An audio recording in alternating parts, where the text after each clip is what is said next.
부모 가족 여러분 안녕하세요. 달콤하고 고소한 나의 영혼의 양식 부모 달고나 52주차 첫째 날입니다. 2023년 엊그제 시작한 것 같은데 벌써 마지막 주가 되었습니다. 그리고 오늘은 무엇보다도 우리 주님 탄생한 날을 기념하는 성탄절이죠. 여러분 메리 크리스마스입니다. 오늘도 성탄의 기쁨과 함께 주님과 복된 날을 보내기를 진심으로 주의 이름으로 축원을 드립니다. 오늘부터 여러분과 함께 에스더서를 나누고자 합니다. 오늘은 1장 말씀을 나누고자 하는데요. 1장을 나누기 앞서서 먼저 함께 에스더서의 개요를 잠깐 설명드리고자 합니다. 에스더서는 페르시아 왕궁의 이런 사건들을 기록할 수 있는 익명의 저자입니다. 어떤 인물인지 정확하게 알 수 없습니다. 저작 연대는 BC 464년에서 436년 사이입니다. 그러니까 아하수에로 왕 죽은 이후에 그리고 수산에 큰 화재가 있기 전에 그 사이라고 볼 수 있습니다. 그리고 이 에스더서의 내용은 스룹바벨로 인하여서 이스라엘 백성들이 1차 귀환한 후에 그리고 2차 귀환하기 전 에스라를 통하여서 2차 귀환하시죠. 그리고 그 사이의 내용을 에스더서에서 다루고 있습니다. 목적은 분명합니다. 한편으로는 불임절에 대한 설명과 또한 한편으로는 가장 중요한 것은 역경 가운데 있음에도 불구하고 살아계신 하나님은 여전히 선민 이스라엘 백성들을 유다 백성들을 돌보시고 그들을 인도하시고 그들을 구원하신다는 내용을 기록한 것입니다. 재미있는 것은 에스더서는 에스라와 느헤미야서와 조금 다른 부분이 있습니다. 먼저는 이제 배경적으로 장소도 다릅니다. 에스라와 느헤미야는 유대 땅 예루살렘의 중심으로 기록되었다면 에스더서는 이제 페르시아 수산궁 내에 있는 장소로 기록되어 있습니다. 그리고 공통점이라면 동일하게 에스라, 느헤미야, 에스더 모두 다 하나님께서는 이스라엘 백성들이 포로가 되었음에도 불구하고 하나님은 선민 백성들을 언제나 포기하지 않으시고 약속하신 그대로 그들을 이끄시고 약속을 이루신다는 하나님이심을 강조하고 있습니다. 이제 우리 함께 1장 내용을 살펴볼 텐데요. 1장에서는 요 몇 가지의 내용이 있습니다. 가장 먼저는 시기와 장소를 우리에게 알려주고 있죠. 아하수에로 왕 때에 수산궁에 등장합니다. 그리고 왕이 즉위한 지 3년 때 시기와 또한 어떤 장소에서 일어난 일들인지를 우리에게 말씀해 주고 있죠. 왕은 전국에 127개의 성을 다스리고 있었습니다. 넓은 영토를 다스리고 있었죠. 그리고 성경에는 정확하게 자세하게 기록하지는 않았는데 왕은 모든 방백들과 고위 관직들을 초청하여서 잔치를 베풉니다. 며칠 동안일까요? 180일 동안, 6개월 동안 잔치를 베풉니다. 그것도 모자라서 나중에는 7일 동안을 더하여서 수산에 있는 모든 백성들, 남녀노소를 막론하고 누구나 잔치에 참여하여서 즐길 수 있도록 그렇게 큰 잔치를 벌였습니다. 그리고 이 중에 한 가지의 사건이 이제 발생하지요. 왕은 주흥이 일어나서 왕후를 부릅니다. 왕후는 참으로 아리따운 여인이었습니다. 그래서 신하들에게 왕후의 미모를 보여주고 싶었던 것이죠. 하지만 왕후는 또한 이제 여인들과 잔치를 함으로 말미암아 당시의 전통에 의해서도 여인들은 남자들의 잔치 자리에 참석하지 않기에 거부를 하였습니다. 결국은 이 왕후는 폐위를 당합니다. 이것이 1장의 내용인데요. 이 1장 내용을 통하여서 여러분들과 함께 이렇게 두 가지의 교훈을 살펴보았으면 좋겠습니다. 먼저는 이 잔치를 왕은 왜 했을까요? 성경에서는 4절 말씀에 그의 영화로운 나라의 부함과 위엄의 혁혁함을 나타내니라. 이것은 성경이 우리에게 알려준 것입니다. 왕은 그 나라의 부요함과 그리고 자신의 다스리는 이 나라가 얼마나 크고 위험 있는지를 신하들에게 보여주고 사람들에게 알려주기를 원했던 것이죠.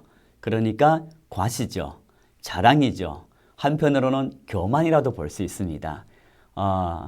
그리고 두 번째는 성경에 등장하지는 않았는데 역사학자들은 이때 왕은 부친, 그러니까 다리오 왕의 1차, 2차 그리스 원정 실패한 후에 돌아갔어요. 이제 즉위한 지 3년 되었을 때 왕은 이제 아버지의 그 소원에 따라 그리스 3차 원정을 준비했던 겁니다. 그래서 잔치를 베풀고 이제 전략들도 같이 논의하고 군사들의 사기도 또한 이제 진작하기 위하여서 잔치를 베풀었다고 역사학자들은 말하고 있습니다.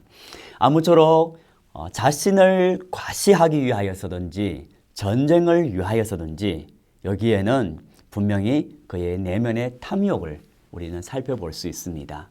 명예의 욕구요, 또한 물질의 욕구요, 또한 무엇보다도 사람들로 하여금 인정을 받고 싶은 욕구가 그의 안에 있었습니다. 왕은 이제 즉위한 지 3년밖에 안 되었어요. 때문에 그에게 있어서는 지금까지 특별한 공적은 없었습니다. 그리고 127개 성을 다스리려면 신하들이든 백성들이든 인정할 만한 어떤 공적이 그에게 시급했던 것이죠. 그래서 급한 마음에 그는 전쟁을 준비합니다.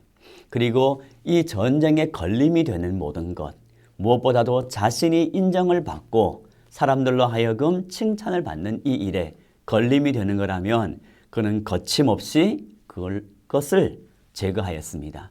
심지어 자신의 아내마저도 자신의 명예에 불복종하였을 때, 불응하였을 때에 그는 화냅니다. 크게 화내고 결국은 왕후를 폐위하는 것이죠.